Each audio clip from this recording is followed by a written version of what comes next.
Hello, good day everyone.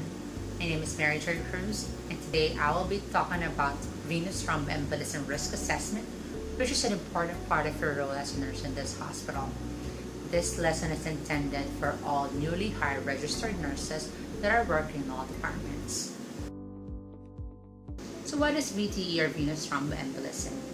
VTE is a disorder which includes deep vein thrombosis and pulmonary embolism. Can you believe that in the United States alone, there are approximately 1 million cases of VTE every year, which makes it the third most common cause of death with cardiovascular origin, secondary to acute coronary syndromes and stroke?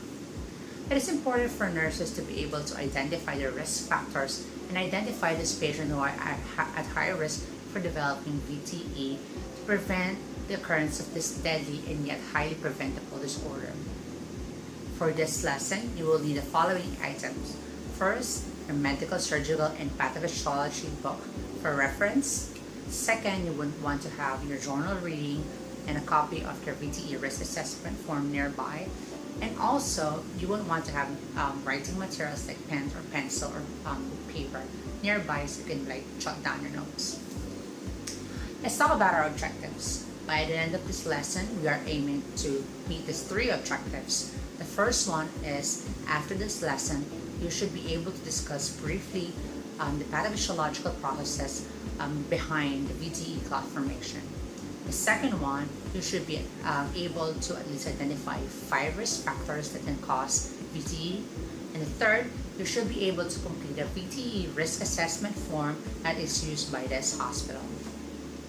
These objectives focus on refreshing your knowledge on VTE, and also it's going to help make it easier for you to be able to look through the form and assess for those risk factors and then identify these patients who are at risk for VTE. By identifying these patients who are at risk for VTE, you will be able to plan and construct appropriate nursing interventions to prevent the DVT and pulmonary embolisms from developing. Okay, so before we begin, I would like you to go to get your medical surgical book and go to page 51, and you will see there an explanation and the pathophysiology of deep vein thrombosis and pulmonary embolism specifically. Please pause this video for a while and read this page before we proceed. Now let's go to the next page of your book, your medical surgical book, of page 52. You can see there in that page a list of the risk factors and conditions that can predispose a patient to VTE.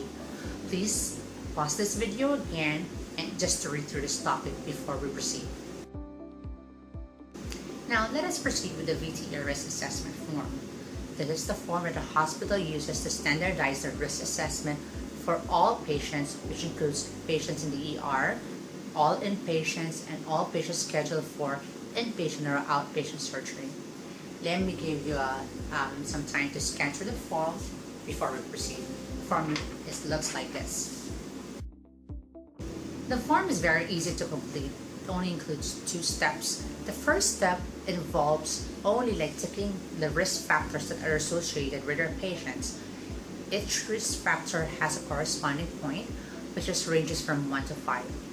So after that, after getting to the point, what you need to do is write the subtotal of each category on the right side of this paper.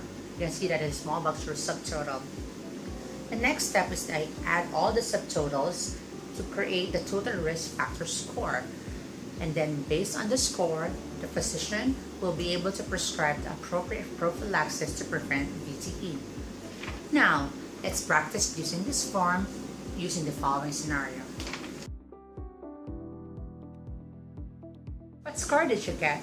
If it was 2, that's correct. Good job. If you didn't get the correct answer, that's fine. You can still practice more using this form. So after this video presentation, when you have time, I would recommend you to get your journal reading that I included in this lesson. It will provide current statistics and more information regarding VTE risk assessment. Thank you for watching this video presentation. I hope you learned a lot of things from me today. If you have any questions, please feel free to approach me or send me an email, and I would be very happy to help. Have a good day. Bye.